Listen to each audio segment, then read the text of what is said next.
తాజాగా ఎమ్మెల్సీ పోతుల సునీత తన పదవికి పార్టీ ప్రాథమిక సభ్యత్వానికి రాజీనామా చేశారు. అయితే అసలు పోతుల సునీత రాజకీయ ప్రస్థానం చీరాల నుంచి మొదలైంది.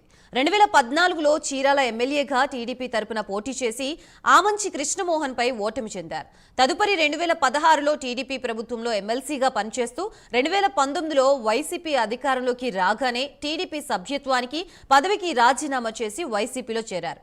దీంతో 2019లో వైసీపీ పోతుల సునీతకు మళ్లీ ఎమ్మెల్సీ ఇచ్చింది. అయితే ప్రస్తుతం వైసీపీ పార్టీకి ఎమ్మెల్సీకి రాజీనామా చేస్తున్నట్లుగా వైసీపీ అధ్యక్షుడు జగన్మోహన్ రెడ్డికి రాజీనామా లేఖను పంపించారు. ఇక తదుపరి తన రాజకీయ భవిష్యత్తుని గూర్చి త్వరలోనే ప్రకటిస్తానని ఆమె తెలిపారు.